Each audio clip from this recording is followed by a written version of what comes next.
안녕하세요. 오늘도 사연살롱을 찾아주셔서 감사합니다.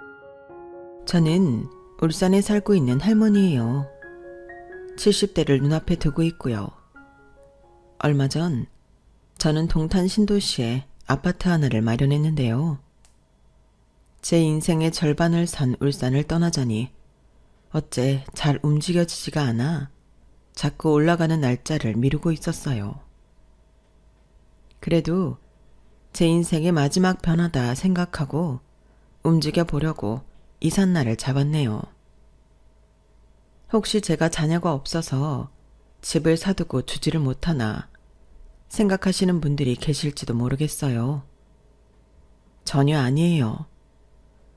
제가 때마다 철마다 생선이고 김치고 다 보내주고 심지어 다다리 밑반찬까지 해서 보냈던 큰아들 집이 경기도에 있어요.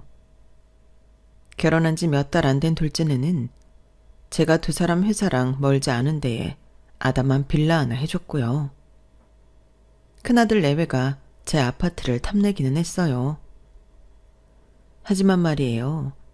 저는 진심을 다해 잘해줬는데 아파서 병원 가려고 지들 집에 좀 있었다고 제 카드로 며칠 새 300만 원을 넘게 쓰고 저한테 청구서를 떠넘기더군요. 그거 보고 완전 질렸어요. 아무리 제 자식이라고 해도 마누라 얻어 따로 살기 시작하면 남이라고 해서 걔들 집안일 간섭 안 했고 며느리 힘들까봐 1년에 단 하루도 저희 집에 와서 묵고 가지 않는데도 다 괜찮다고 했어요. 그랬던 제게 아플 때 돈 300만 원으로 정을 떨어지게 하더군요. 저 그제야 정신 차렸어요. 큰아들이라는 거 아무것도 아니라는 걸요. 지금 저 그 애들 꼴도 보기 싫어 연락 끊고 있어요. 그게 6개월도 넘었어요. 그럼 어떤 일이 있었는지 천천히 이야기 풀어가 보도록 할게요. 저는 부산에서 여고를 나와 삼촌 회사에서 일을 하며 지냈어요. 그러다 2년쯤 지나 남편을 만나게 되었고요. 남편은 국립대학교에서 강사로 있었어요. 30 초반 나이에 머리 좋고 똑똑하다 소리 들으며 박사과정 다 밟고 곧 전임 강사 될 거라는 말이 있었어요. 그만큼 인정받고 있었고 사람들을 진실하게 대한다고 평이 좋았죠. 제가 프로포즈를 받은 장소도 남편 직장인 대학교 캠퍼스일 만큼 남편은 자기가 강의하는 대학을 참 좋아했어요. 어찌 보면 낭만적이기도 했죠. 울창한 나무들에 둘러싸인 곳에서 반지를 주며 평생 함께 하자는데 무릎까지 꿇더라고요. 순간 공주님이라도 된 기분이 들었다고 할까요? 그렇다고 결혼 생활이 꿈 같지는 않았어요. 때때로 시어머니 잔소리에 섭섭하기도 했고 남편과도 갈등이 있기도 했죠. 우리 때는 여자들이 더 시댁에 기죽어 살았잖아요. 그런 게 저도 있기는 했어요. 시부모님이 제가 마음에 안 찬다며 혀를 차기도 했고요. 신혼 초에는 섭섭하고 속상하고 했는데 시간이 지나니 그러려니 하게 되더라고요. 그게 시부모님이 저한테 뭐라고 하실 때가 있어도 다른 사람들 앞에서는 며느리 잘 들어와서 아들 일 잘 풀리고 재산 풀었다며 칭찬하셨거든요. 남한테는 절대 며느리 흉보는 법이 없었어요. 저는 그것만으로도 괜찮은 시부모님이라고 생각했고요. 남편과는 아들 둘에 막내딸 하나를 두었어요. 남편은 아이들을 유독 예뻐하는 사람이었어요. 특히 큰아들을 굉장히 사랑했어요. 저나 남편이나 옛날 사람들이잖아요. 장남에 대한 기대와 희망 같은 게 컸던 거죠. 딸아이는 딸이라고 또 예뻐하니 둘째가 좀 섭섭할 수 있었는데 어릴 때부터 애어른 소리를 듣던 애라 그런지 크게 티를 낸 적은 없네요. 지금 생각하면 둘째가 속이 깊어서 저희 가정이 별일 없이 지나왔던 것 같아요. 남편은 교수로 명성을 쌓으며 강의도 많이 했어요. 그렇게 평범한 일상이 언제까지고 계속될 줄만 알고 살았어요. 하지만 남편은 큰아들이 대학을 졸업하던 해에 갑자기 저 세상으로 가버리고 말았어요. 심근경색이라고 하더군요. 저에게 이런 일이 생기다니 어떻게 이럴 수 있나. 세상이 다 원망스럽고 하늘도 원망스러웠네요. 너무 큰 충격을 받았거든요. 때마침 큰아들은 졸업 기념이라며 미국 여행 중에 있어서 장지로 옮기는 날에야 돌아왔어요. 그래서 넋을 놓고 울기만 하는 저를 위로하고 모든 걸 다 했던 게 둘째였네요. 딸아이도 저 대신 주변에 다 연락을 했고요. 저는 그저 남편이 가장 사랑했던 큰아들이 오기만을 바랐어요. 여행에서 막 돌아와 장지에서 만난 큰아들을 보자마자 저는 그 아이 품에 안겨 다시 한번 통곡을 했었네요. 남편이 먼저 가버리고 저는 큰아들한테 더 의지를 했던 것 같아요. 남편이라면 큰애한테 이렇게 했겠지. 남편이 있다면 큰애하고 이런 걸 했겠지. 그런 생각들이 떠올라 더 많은 걸 챙겨줬고 남편의 빈자리가 느껴지지 않도록 애를 썼어요. 둘째나 딸아이보다 큰아이가 많이 허전해할 것 같아서였죠. 민수야, 뭐든 필요한 거 있으면 말만 해. 엄마가 어떻게든 해줄 거니까. 알겠지? 엄마한테는 우리 민수가 최고야. 아버지 몫까지 엄마가 해줄 거야. 엄마 마음 나도 다 알지. 아빠 돌아가셨어도 엄마가 있어서 이만큼 견디는 것 같아. 민호, 민영이도 아빠 많이 보고 싶겠지만 나만큼은 아닐 거야. 아빠랑 나랑 각별했잖아. 그래서 말인데 나 미국 갔을 때 석사과정 하면서 살아보고 싶은 데가 있어. 근데 미국 가서 몇 년씩 있는 건 엄마도 어렵지. 그래도 미국 갔다 오면 훨씬 더 좋을 것 같아서 말이야. 당연히 더 좋겠지. 갈 수 있으면 가. 어렵긴 뭐가 어려워. 걱정 말고 준비해. 아이들한테 말을 하지는 않았지만 남편은 돌아가신 시아버지한테 받은 유산이 꽤 있었어요. 남편이 유산을 받고서 바로 제 앞으로 해줬던 부산에 있는 건물이 있었어요. 그 외에도 경주에 땅이 있었고요. 시아버지가 꽤 알부자였어요. 남편이 가고 나머지를 받게 된 저한테는 다른 일 안 하고 아이들을 키울 수 있는 충분한 여유가 있었어요. 하지만 남편이 남기고 간 걸 허투루 쓰고 싶지 않아서 언니와 함께 식당을 하며 생활비를 벌고 있었죠. 그러니 큰아들은 자기가 미국을 갈 수 있는지 걱정했던 거였고요. 저는 당장 부산에 있는 건물을 처분해서 큰아들이 미국 갈 수 있는 돈을 만들었어요. 제가 큰아들 민수 이름으로 통장을 만들어서 주니 애가 놀라서 저를 보더군요. 엄마한테 이런 큰 돈이 어딨어? 혹시 이상한 데서 빌린 돈 아니지? 아니야, 이모랑 이모부가 해주셨어. 엄마가 왜 이상한 데서 돈을 빌려. 그런 걱정 하지 마. 정말이니까 이모한테 물어봐. 물론 언니한테는 미리 입을 맞춰둔 상태였어요. 그제야 큰아들은 안심을 하고 기쁜 얼굴이 되더라고요. 그렇게 큰아들은 미국 갈 준비를 착착 진행했고 저는 계속 언니와 식당 일을 했네요. 그러자 대학생이던 둘째가 자기가 과외 아르바이트에서 돈을 잘 버니까 이제 저더러 일을 하지 말라고 하는 거였어요. 둘째는 큰애보다 공부를 잘해서 서울에서 더 좋은 대학을 다니고 있었어요. 큰아들이라고 오로지 장남한테만 신경 쓰고 있었던지라 둘째 아들의 이야기가 너무 고마웠고 미안했어요. 제가 그 돈을 받을 수는 없었죠. 아니야, 민호야.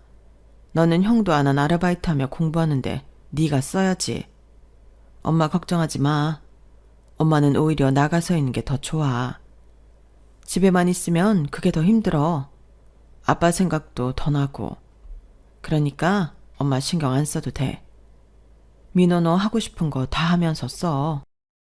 엄마는 나한테 돈 받는 것도 불편해? 내가 마음 써주는 건데 내 마음도 좀 생각해 주지. 아니야, 절대 그런 거. 엄마가 미안해서 그래.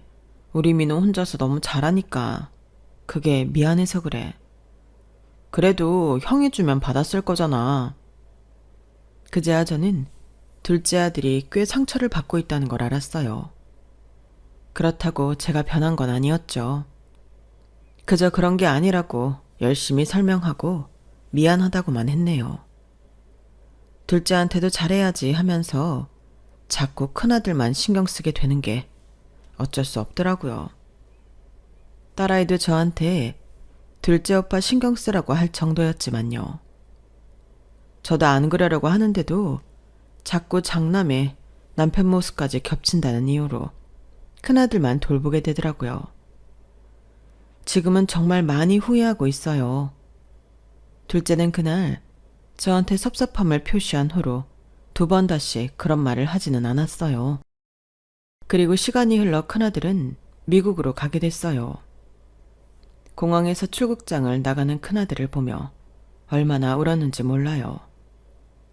남편이 갔을 때만큼은 아니어도 정말 너무 눈물이 나더라고요. 언니가 저한테 뭐라고 할 정도였어요. 그날 일을 하나도 못하고 집에 자리보전하고 누웠거든요. 죽이랑 식당에서 반찬을 이것저것 가져온 언니는 예언 같은 말을 했어요.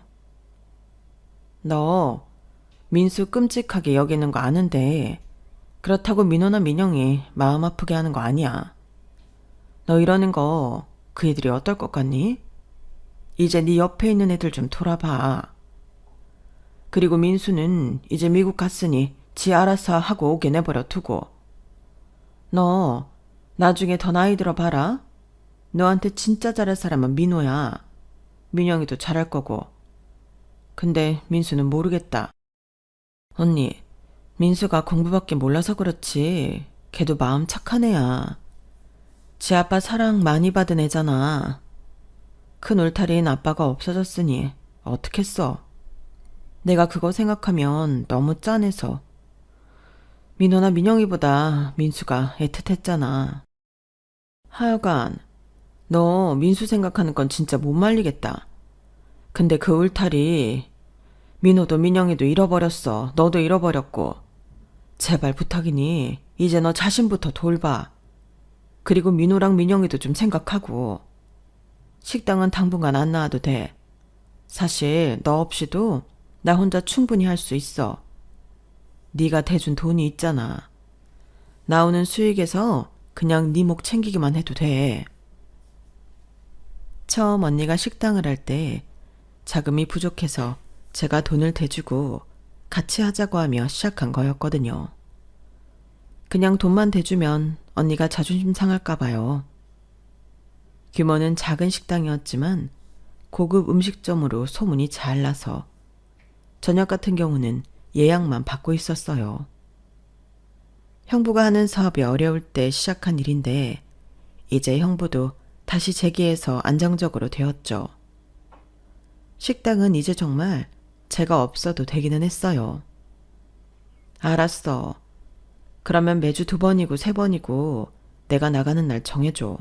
그러면 나갈게. 언니는 주마다 정산하는 날 1번만 나오라고 했고 저는 그날이 되면 새벽같이 나가서 제가 주방 청소도 싹 하고 설거지 나오는 것도 다 하고 했어요. 근데 제가 그러는 걸 형부가 보게 된 거예요. 아니, 처제가 왜 설거지를 하고 있어? 그런 거 하라고 우리 집 사람이 부르는 거 아니야. 그저 한 번씩 나와 바람 쐬라는 거지. 괜찮아요, 형부. 누가 하면 어때요? 저 좋아서 하는 거예요. 움직이는 편이 마음도 좋고요. 형부는 그런 제 어깨를 다독여줬어요. 별 말은 없었지만 형부의 위로가 전해지더라고요. 큰아들은 미국에서 드문드문 연락을 하다가 2년째 될 때부터는 거진 연락이 없었어요.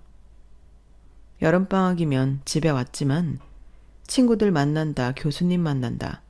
이래저래 바빠 집에 붙어 있을 틈이 없었어요. 돈이 필요할 때는 전화를 했고요. 그러던 어느 날 큰아들이 말도 없이 울산 제 집에 나타났더라고요. 미국 간 지 4년 만이었어요.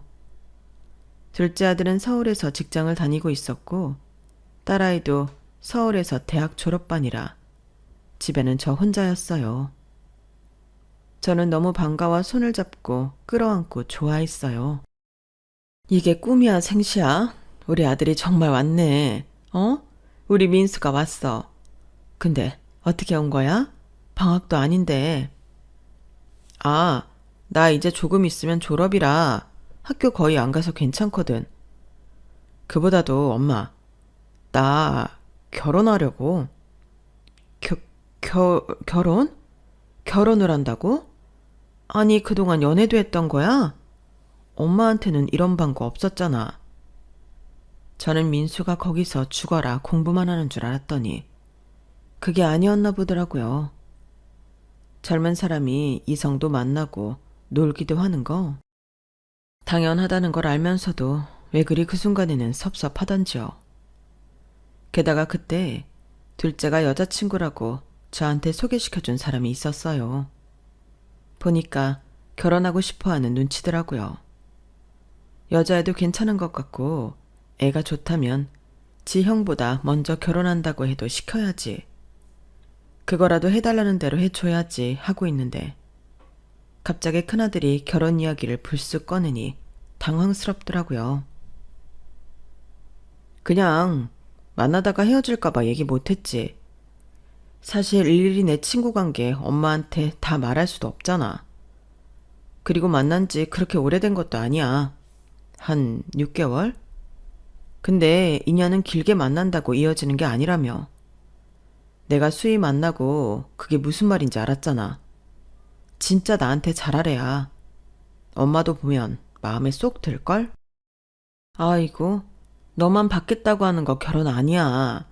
엄마도 그래. 네 아빠가 나한테 잘해준 게 없으면 그렇게 오래 같이 못 살았을 거야. 그러니까 네가 정말 마음에 들면 너도 잘할 생각해야 돼. 당연하지. 엄마도 수희 마음에 들 거야. 얘가 중학교 영어 고사라니까. 근데 나 있는 대로 연수 받으러 왔더라고. 그랬다가 이렇게 결혼할 사이까지 된 거고. 엄마도 이제 며느리 봐야지. 학교 선생님이라니 직업이 꽤 괜찮다 싶어 궁금해지더라고요. 하지만 학교 선생이 몇 개월씩 미국에 가서 연수까지 받을 정도면 집도 꽤 잘 살 것 같더라고요. 그때 제 생각에는 며느리 집안이 너무 잘 살면 괜히 우리 아들 기죽고 살까봐 좀 걱정이 되더라고요. 또 그쪽에서 우리 집에 남자 어른이 없다고 안 좋게 보면 어쩌나 싶기도 했고요. 그런 제 걱정들은 며느리와의 첫 만남에서 대부분 풀리기는 했어요. 학교 선생이라더니 지적이면서도 예쁘장해서 민수가 왜 좋아하는지 단번에 알겠더군요. 고상하면서도 지나치게 꾸미지 않는 것도 보기 좋았어요. 위로 오빠가 하나 있는 외동딸이라고 하더라고요.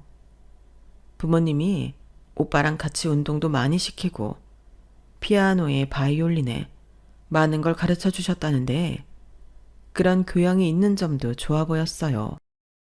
화려하고 유행 따라가는 젊은 여자들보다 훨씬 괜찮은 것 같아 저는 잘 되면 좋겠다고 생각했었네요. 엄마, 수희 마음에 들었지? 엄마 표정 보니까 딱 알겠던데? 그래, 네가 왜 좋아하는지도 알겠더라. 네가 원래 화려한 사람보다는 지적인 이미지를 좋아했잖아. 아버지랑 오빠가 의사라고 했지? 정말 집안이 좋네. 어머니가 바이올린 전공하셨어. 그래서 어릴 때도 공부만 시키는 게 아니고 예체능 쪽도 많이 배우게 하셨더라고. 그런 게 집안 분위기를 좋게 만들잖아. 며느리감으로 딱이지? 아들은 제가 며느리감을 마음에 들어하니 굉장히 좋아했어요. 여자의 집에서도 우리 큰애 스펙이 딸리지 않으니 반대 없이 둘이 잘 살아보라고 했다더라고요. 큰아들은 여자집 부모가 해외여행 스케줄이 있으니 그 전에 상견례를 했으면 좋겠다는 말을 전하더라고요. 제가 좋다 어떻다 말도 하기 전에 정말 얼떨결에 상견례 날짜까지 잡아서 알려주더라고요. 거의 통보나 마찬가지였어요. 그래도 저는 큰애가 좋다고 하니 알았다며 따랐죠. 그 바람에 둘째 여자친구를 만나는 건 차일피일 미루게 되었네요. 그럼에도 둘째는 별말 없었어요. 형이 먼저니까 이렇게 하는 게 맞다면서요. 딸아이는 조금 발끈하기는 했네요. 우리 쪽 의견 물어보지도 않고 일방적으로 정해버리는 게 어딨어. 나 그때 워크숍 했단 말이야. 내가 들어가고 싶은 회사에서 하는 거야. 난 몰라. 안 가. 엄마는 너무 큰오빠 위주야. 솔직히 안 그러는 집들도 많은데 엄마 민호 오빠 여자친구도 안 만났지? 나중에 내가 남자친구 데려올 때도 큰오빠 무슨 일 있으면 큰오빠 뒤치다꺼리 할 거지. 딸아이는 울상이 되어서 저한테 따졌어요. 저도 속이 상했지만 이미 정해진 거 어쩔 수 없다는 생각밖에 안 들더라고요. 둘째가 자기가 나중에 잘 말하겠다고 하며 마무리가 됐고 딸아이는 워크숍에 갔고 저희는 저와 둘째, 여자 쪽 집에서는 여자 부모와 여자의 오빠 부부가 나와 자리를 함께 했어요. 바깥 사돈이 의사라 그런지 인상이 좀 차가워 보였지만 그냥 무난하다 싶더라고요. 대단히 욕심부리는 것도 없었고요. 저는 남편이 먼저 가서 홀 시어머니라고 못마땅히 할까봐 걱정을 했는데 그런 내색도 없었어요. 다만 여자의 오빠는 좀 거만한 것 같았지만 어차피 얼굴 보며 살 거 아니니 별거 아닌 것 같았어요. 이것만도 다행이다 싶었고 저와 여자 부모는 두 아이 결혼을 진행하자고 했네요. 다만 안사돈이 제가 혼수를 떠나 얼마나 해줄 수 있을지 넌지시 떠보더라고요. 그래서 얘들 살 아파트 정도는 해줄 수 있으니 걱정 말라고 분명하게 말했어요. 기분인지 모르겠는데 그렇게 말하고 나니 사돈들이 제 아들 보는 눈빛도 달라지는 것 같고 여자의 오빠도 저희를 다시 보는 것 같더라고요. 실은 형부가 절 봐서 해주는 거라며 큰애 신혼집 아파트 사는 데에 돈을 절반 이상 보태줬어요. 그 덕에 큰애 직장에서 가깝고 좋은 동네에 괜찮은 아파트를 얻어줬네요. 그리고 저는 남편한테 받은 것 중 재개발 들어가는 곳 땅을 팔아서 그 돈을 큰아들한테 줬어요. 꽤 되는 돈이라서 그런지 큰아들도 놀라기는 하더라고요. 니네만 잘 살면 돼. 알았지? 민수 너 니네 처가에 괜히 주눅 들지 말고 당당하게 살라고 주는 거야. 내가 왜 주눅을 들어? 나 땡땡 대학에서 초빙 연락 왔어. 이제 나도 잘 될 일만 남았다니까. 걱정 마 엄마. 아 그랬구나. 진작 말했으면 엄마가 떡이라도 맞추고 잔치를 했을 텐데. 에이 앞으로 나 결혼한다고 돈 쓸 일도 많을 텐데 뭐 그런 것까지. 됐어. 남들 안 하는 취업하는 것도 아니고. 아니야. 누가 아무나 땡땡대에서 제의를 하니? 다 민수 네가 똑똑하니까 그런 거지. 저는 신이 나서 정말 떡을 맞춰 돌렸어요. 그렇게 신이 나서 시작한 결혼 준비는 순조롭게 진행되어 결혼식을 잘 치렀어요. 며느리는 저희 친척들한테도 예의 바르고 싹싹하게 행동해서 다들 좋아했어요. 결혼식 내내 남편 생각에 저는 눈물을 찍어냈어요. 뒤에서 둘째랑 딸애가 저를 달래야 할 정도로요. 민수 아빠, 우리 민수 잘 살게 지켜줘요. 저는 그렇게 빌고 또 빌었네요. 그 후 1년이 좀 지나서 둘째가 결혼을 했어요. 몇 년 후에는 딸아이도 결혼을 했고요. 차례차례 아이들이 자기 가정을 꾸리니 제 마음이 텅 빈 것 같더라고요. 특히 큰아들 때문에 더 그랬어요. 결혼하고 몇 년 되니 저를 잘 찾아오지도 않고 전화도 거의 하지 않았거든요. 어쩌다 제가 소식이 궁금해서 전화를 하거나 문자를 넣어도 거의 답이 없었어요. 큰아들은 결혼하고 시간이 지나니 전 같지 않게 많이 퉁명스러워졌어요. 왜 자꾸 전화해요, 귀찮게. 나 쉬는 날은 자야 되니까 별일 없으면 연락하지 마요. 많이 피곤해? 엄마가 보약 좀 지어서 보내줄까? 됐고, 그냥 수희한테 돈으로 보내. 그럼 알아서 좋은 한의원에서 지을 테니까. 엄마는 좋은지 어쩐지도 잘 모르는 데 가잖아. 알았어, 돈 보낼게. 아프지 말고 잘 지내. 그래도 가끔 연락 좀 해주고. 엄마 니들 어떻게 지내는지 궁금하단 말이야. 에이 진짜 알았어요. 그렇게 전화를 툭 끊어버리는 큰아들이 섭섭했지만 애써 마음을 달랬어요. 며느리도 학교일 바쁘다고 아이 갖는 것도 미루고 일에 파묻혀 사는 것 같더라고요. 그렇게 지들 인생 열심히 사는데 내가 자꾸 전화하면 귀찮겠지 싶으면서도 그래도 어떻게 전화 한 번을 안 하나 하는 마음도 있었어요. 그래도 저 큰아들 생각해서 항상 참고 넘어갔어요. 언니랑 형부가 큰아들 부부 잘 지냈는지 명절 때 오면 얼굴 볼 수 있는지 물어볼 때마다 연락도 자주 하고 용돈도 잘 보내준다고 둘러댔죠. 명절에는 아이들 바쁜 거 핑계를 대신 대주면서 지나갔고요. 사실 큰애들은 저에게 용돈 한 번 보내줘 본 적이 없었어요.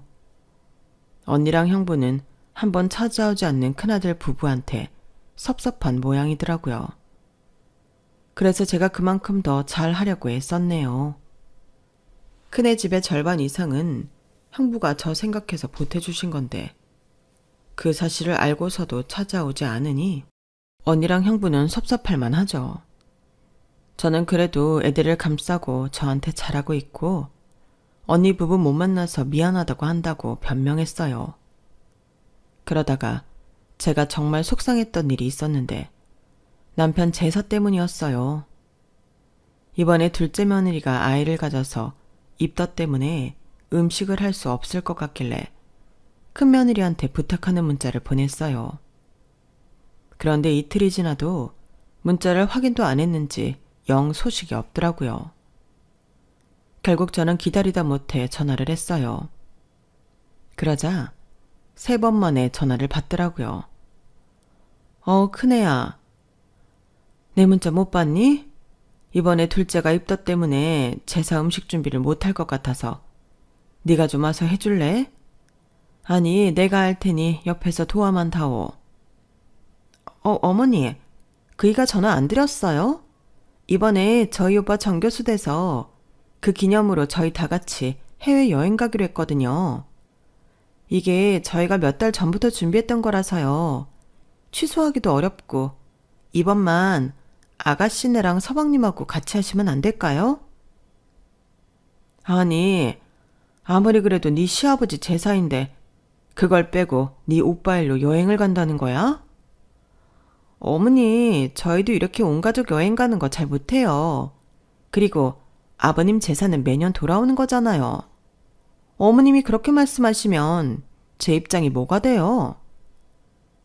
며느리는 불쾌하다는 듯 퉁명스러운 목소리로 말하고는 전화를 끊었어요. 저는 너무 화가 나서 큰아들한테 전화를 했는데 안 받더군요. 그래서 문자로 한바탕 속마음을 쏟아놨어요. 니네는 무슨 일이 있으면 있다. 미리 말을 해주면 무슨 큰일이라도 나니? 하필 아버지 제삿날 끼어서 해외여행 가면서 왜 미리 말을 안 해줘? 왜? 나한테 말하면 못 가게 할까봐 그랬냐? 그거 내 입장에서는 당연한 거 아니야? 니들 솔직히 해도 너무하는 거 아니니? 나 너 결혼할 때 해줄 만큼 다 해줬어. 남들 다 부러워할 아파트. 애 낳고 집 좁을까봐 30평대로 해줬고 혼수도 전부 이름 있는 데 가서 하고 뭐 하나 부족하지 않게 했다. 너한테 내가 돈 준 거 기억은 하니? 나한테 잘하라고 그렇게 해준 건 아니지만 니들도 최소한의 성의는 표시해야 될 거 아니야. 그리고 이모부가 네 아파트 사는데 그렇게 많이 보태줬는데 어째 얼굴 한 번을 안 비치니? 지금 니들 결혼하고 벌써 몇 년이야. 내가 니네 애 안 갖는다고 뭐라 하기를 했어. 언제 한번 안 찾아온다고 잔소리를 했어. 그런데 네 아버지 제사도 이제 안 챙기겠다고? 정말 해도 너무한다. 나랑 안 보고 살짝정인가 보구나. 비록 문자지만 할 말 다 하고 났더니 속이 시원하기는 하더라고요. 그러자 큰아들 내외가 연달아 전화를 하며 미안하다고 하더라고요. 며느리는 자기가 잘못했다고 하고요. 어머니, 제가 학교에서 신경 쓸 게 많아서 일 처리하며 전화를 받다 보니 좀 퉁명스럽게 된 것 같아요. 죄송해요. 이번에는 정말 오빠 축하해줘야 돼서 빠질 수가 없고 대신 저희가 여행 가기 전에 먼저 들를게요. 아들도 전화 빨리 못 받아서 미안하다며 사과를 해서 저는 그걸로 풀고 알겠다고 했어요. 큰아들 내외는 약속대로 여행 가기 전 제가 사는 울산에 내려왔어요. 같이 제가 해준 저녁을 먹고 근처 카페에 나가 차 한 잔씩 했네요. 큰아들이 잠깐 화장실 간다고 자리를 비운 사이에 며느리가 이러더군요. 어머니, 이제 저 아이 가질 계획이에요. 그이도 그러자고 했고요. 아, 네가 아주 큰 결심을 했구나. 잘했다. 둘째네도 아이 생기는데 니들 없으면 아마 쓸쓸할 거야. 네, 그래서 말인데요. 저나 그 사람이나 다 일 때문에 바쁘잖아요. 어머니가 키워주실 거죠? 저 어머니 믿고 아이 낳는 거예요. 친정엄마는 몸이 약하셔서 부탁드리기 좀 뭐해서요. 아우, 내가 애 하나 못 봐주겠니? 걱정하지 마. 힘 닿는 데까지 도와줄게. 저는 울산에 있고 애들은 서울에 있지만 그런 거리 같은 거 따질 때가 아니었어요. 큰아이의 아이라니 얼마나 예쁠까. 생각만 해도 행복해지더라고요. 큰아들 부부는 정말 얼마 안 가서 아이를 가졌고 10달을 무사히 지낸 후 아주 똘똘한 아들을 낳았어요. 저는 진짜 제 몸 안 사리고 큰애 집에 가서 지극정성으로 손자를 돌봤어요. 그러면서 애들 밥도 해주고 반찬도 만들어주고 집안 청소까지 다 했네요. 그냥 제가 해주는 게 좋았어요. 애들 아파트의 큰아들 서재방에 이불을 펴놓고 쪽잠을 자며 그렇게 며칠씩 지내다가 한 번씩 집에 내려가고 하는 생활을 3년은 한 것 같아요. 둘째네는 먼저 아이를 낳아 키우고 있어서 제가 어쩌다 들리기는 했어요. 둘째는 집안일하는 도우미를 고용해서 나름 잘 키우고 있더라고요. 제가 큰애 아이만 봐주는 게 미안해서 갈 때마다 이것저것 사가니까 둘째 며느리가 사람 좋게 웃으며 너무 마음 쓰지 말라고만 하더군요. 딸아이는 여전히 제가 큰아들네만 신경 쓰는 걸 그닥 좋아하지 않았는데 한 번은 이러더라고요. 어쩌겠어. 그게 엄마인데 내가 뭐라고 한다고 바뀔 거 아니잖아. 서로 감정만 상하지. 엄마 좋을 대로 해. 지금 돌이켜보면 둘째네하고 딸의 부부가 저를 많이 이해해주고 잘 지내려고 노력했던 거였어요. 당시에는 그걸 몰랐는데 생각해보면 부끄럽고 애들한테 많이 미안해지죠. 저는 큰손자가 어린이집에 들어가고 도우미가 집안일을 해도 일주일에 한 번은 큰아들 집에 올라가서 반찬도 만들어 놓고 이런저런 일들을 해주고는 했어요. 그리고 하룻밤 자고 왔고요. 그러던 어느 날 애들 둘 다 집에 들어오지 않고 저만 손자를 돌보며 반찬을 만들고 있는데 아들 녀석이 먼저 집에 들어왔더라고요. 그러더니 저한테 이러는 거였어요. 엄마, 이제 반찬은 만들어서 택배로 보내주면 좋겠는데 이렇게 계속 올라오는 것도 힘들잖아. 괜찮아. 엄마는 힘들기는 뭐가 힘들어. 내 새끼들 먹는 건데. 엄마, 근데 수희가 이제 엄마 오는 게 좀 불편하대. 그렇잖아. 애 나온 게 벌써 언제야. 그때 힘드니까 좀 키워달라고 한 거지. 이렇게 계속 주기적으로 올 줄 몰랐대. 며느리 입장에서는 그래.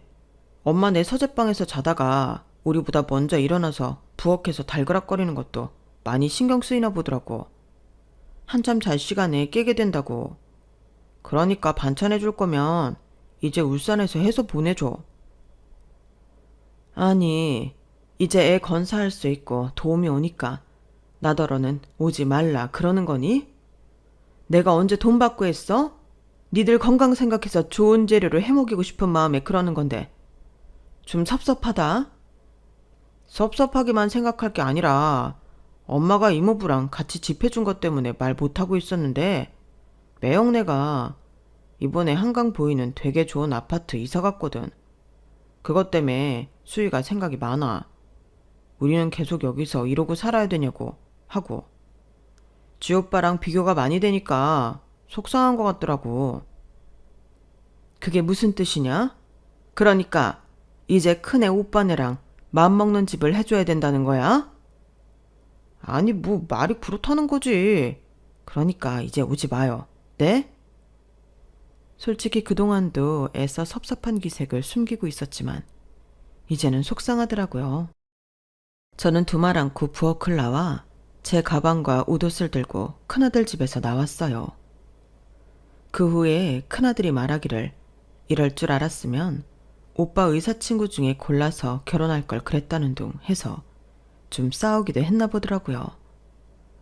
나중에 알게 된 건데 결혼하자고 먼저 말한 건 큰 며느리였다고 해요. 남의 아들 열심히 공부해서 학위 딸 때 연수랍시고 와서 결혼까지 하자고 해놓고 이제 와서는 결혼을 잘못했다는 식으로 말한다니 괘씸하더라고요. 그래도 어쩌겠어요. 제 손자의 엄마잖아요. 우리 집 큰며느리고요. 저는 더 이상 큰아들 집에 가지 않게 됐고 큰아들네도 저를 찾지 않았어요. 명절이어도 항상 무슨 일이 있다, 뭐가 어떻다 하며 안 오기 일쑤였고요. 한 번은 둘째네가 온다길래 큰애 손자가 보고 싶어서 둘째네가 데려오면 안 되겠냐고 했다가 큰아들이 전화로 그 일로 부부싸움 했으니 다시는 그러지 말라고 하고는 일방적으로 끊더라고요. 점점 큰아들 내외한테 정이 떨어졌어요. 그래도 저는 남편이 끔찍하게 사랑했던 큰아들, 제가 마음을 다해 키운 큰아들의 예전 모습을 붙잡고 마지막 정을 놓지 않으려고 했어요. 그리고 몇 달 후에 불쑥 큰아들이 저한테 전화를 했더라고요. 자기네랑 장인 장모 여행 가는데 아이를 두고 가기로 했더라고요. 그때가 연휴여서 도우미도 쉬는 날이라며 저더러 아이를 봐달라는 거였어요. 애를 놓고 딸랑 지들만 여행을 간다니 한 소리 하고 싶었지만 그냥 알겠다고만 했네요. 그렇게 서울에 올라가서 손자를 돌보다가 울산에 왔더니 언니 부부가 저한테 뭐라고 하는 거였어요. 특히 언니가 많이 속상해했네요. 선혜 너 여태 애 봐준 것도 돈 한 푼 안 받았지? 그러면서 지 엄마 보러는 오지는 않고 지들 필요할 때만 오라가라 하고 아무리 친손주라지만 요새 누가 공짜로 애를 봐줘? 너 다음부터 이러지 마. 맞아. 처제 나이도 생각해야지. 정 봐줄 사람 없으면 다른 도움이라도 고용하라고 그래. 걔들 참 이래저래 지들 실속만 챙기려 들고 돈은 죽어라 안 내놓고, 아니 돈이 문제가 아니고 애들 사고방식이 글러먹었어. 민수 그렇게 안 봤는데 왜 그러는지 모르겠네.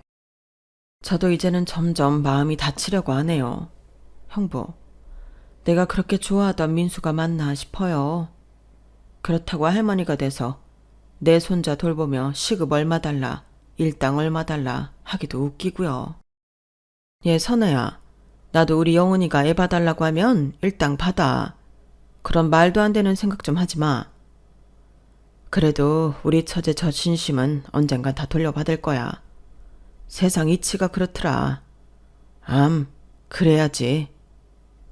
그렇게 언니 부부가 대신 화내주고 위로까지 해주니 마음이 덜 답답하더라고요.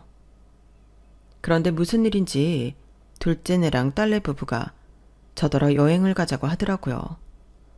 저는 됐다고 했는데도 아니라며 제주도 제일 좋은 호텔까지 잡아놨다며 억지로 저를 불렀어요.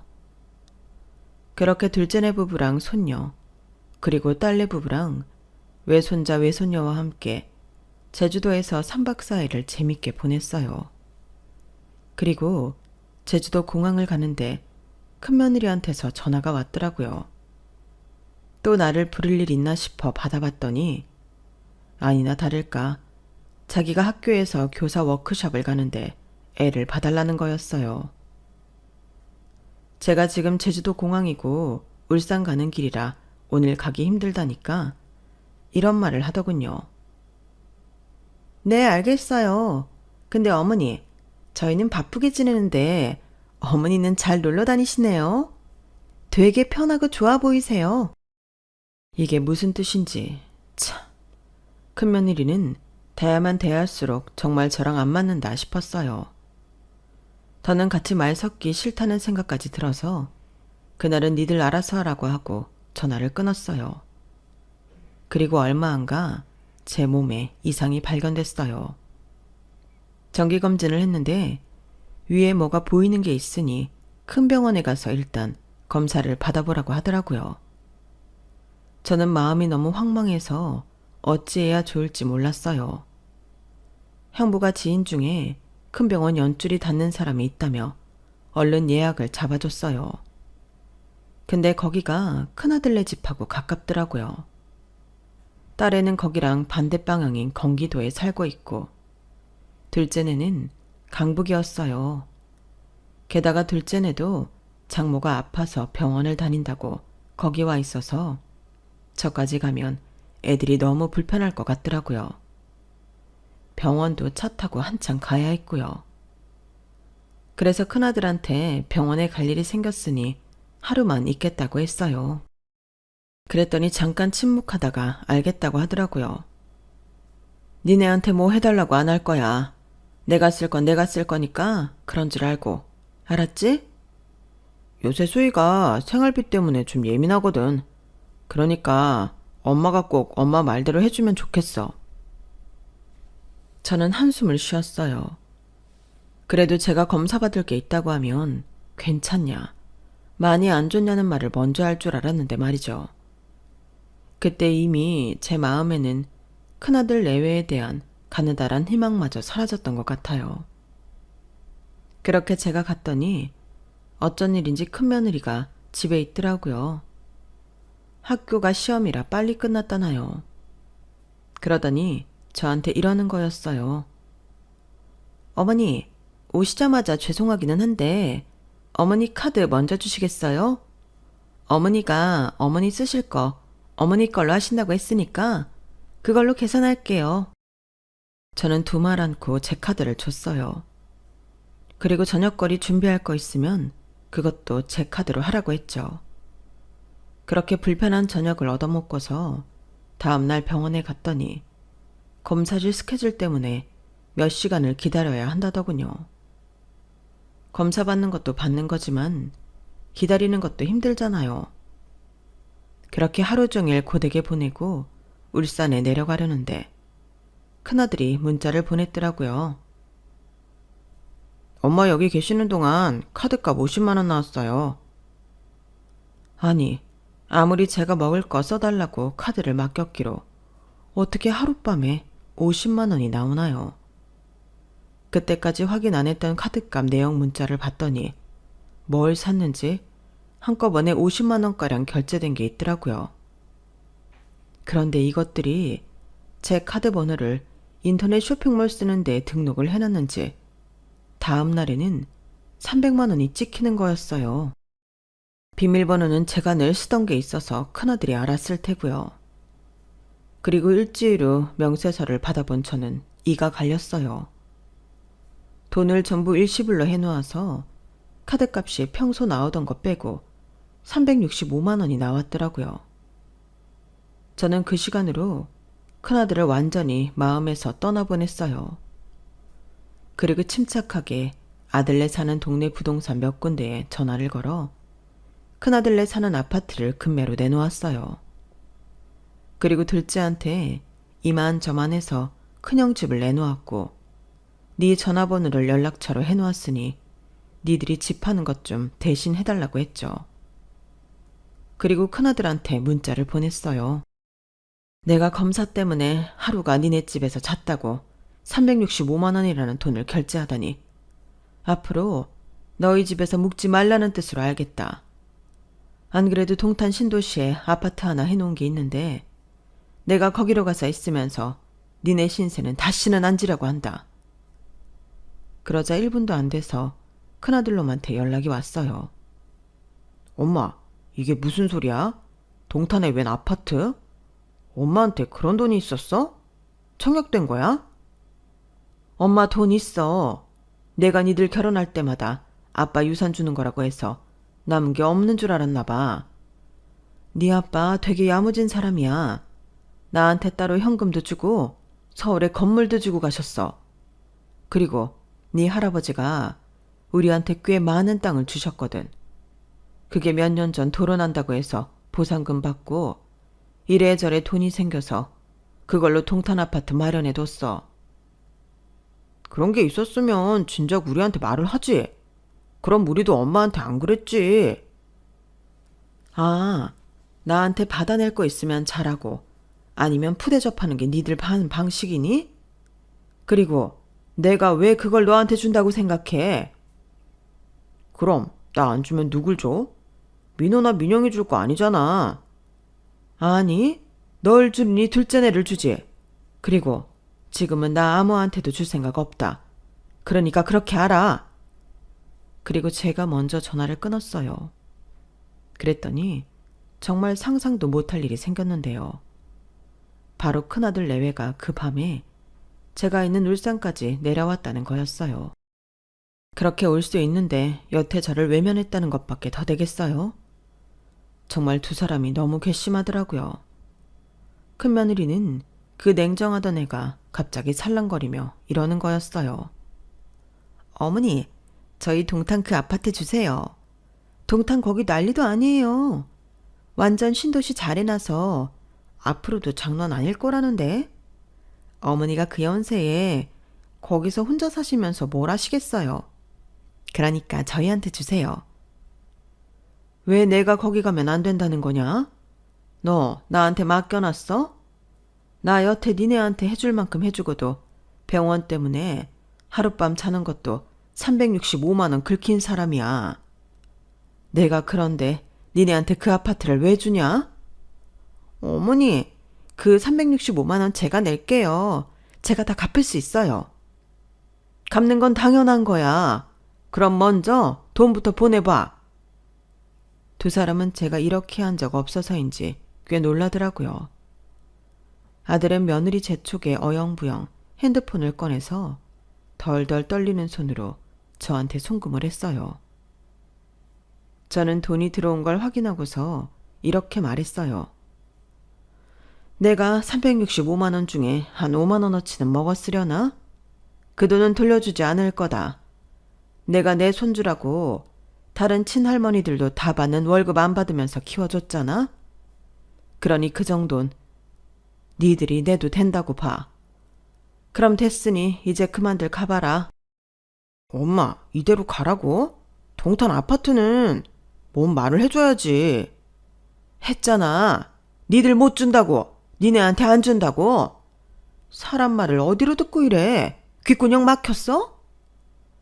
제가 호통을 치자 며느리는 깜짝 놀라 딸꾹질까지 하더라고요. 저는 그날 밤 큰아들 내외를 서울로 쫓아버렸어요. 그리고 2달 후 큰아들은 자기 집이 금매로 팔렸다는 걸 알고 난리가 났더라고요. 아니 어떻게 이럴 수가 있어. 나한테 말도 안 하고 우리 이제 어쩌라고. 니네가 알아서 해. 아니면 니들이 같이 여행 다니고 했던 니 처가에 부탁하든가. 그 집 한 돈은 둘째네 줬으니까 그렇게 알아. 나 너한테서 배운 거 진짜 많아. 아무리 부모라지만 자식한테도 한계가 올 때가 있다는 거 말이야. 내가 너를 어떻게 키웠는데? 이런 말은 안 하마. 하지만 너는 너무 내 마음을 상하게 했고 나를 인격적으로도 한 번도 대하지 않았어. 네 마누라가 그러면 너라도 잘하자고 같이 얘기를 했어야 되는 거 아니니? 너도 너다. 내가 아파트 있고 돈 있다는 거 알고 이렇게 확 편해서 말이야. 너를 나랑 먼저 가신 네 아빠가 너무너무 잘못 키운 것 같다. 이건 사돈댁도 네 마누라 잘못 키웠단 소리야. 이제 서로 절대 보지 말자. 니네 원래 명절 때도 안 왔잖아. 제사 지낼 때도 마지못해서 와서 2시간도 안 돼 가버리고 그러니.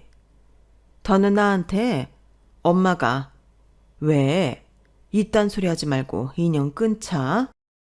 제 말에 큰며느리가 수십 번 전화를 하고 큰아들도 집 앞까지 와서 싹싹 빌었지만 저는 절대 받아주지 않았어요.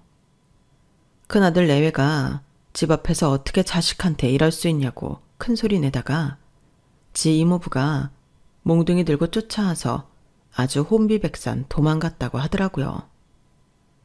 그 후로 큰아들 내외와는 일절 연락을 하지 않고 있네요. 제 마음에서 지워버리려고 해요. 그리고 둘째네와 딸애한테 그간 소홀했던 거, 큰애 챙겨주느라 항상 뒷전이었던 걸 사과했어요. 그리고 제 검사 결과는 다행히 나쁘지 않아서 앞으로 건강관리만 잘해주면 된다고 하더라고요. 아무튼 저는 어찌됐든 조만간 동탄으로 이사를 가려고 해요. 그렇게 또 늦은 나이에 변화를 시도해 보는 거죠. 지금 사는 집을 세를 주고 가려고 해요. 그림도 배우고 수영도 배우고 운동 많이 하고 맛있는 거 잘 먹으며 건강하고 나를 위한 삶 살려고 해요. 둘째네랑 딸내들 더 잘 챙겨주면서요. 그럼 제 이야기는 여기서 마칠게요. 들어주셔서 감사해요. 건강이 최고입니다. 이제 우리 몸 우리가 최고로 여겨주며 살자고요. 여러분, 사연 댓글에 응원과 현명한 조언 부탁드려요. 좋아요와 구독은 저에게 큰 힘이 됩니다. 오늘도 좋은 일 가득하세요.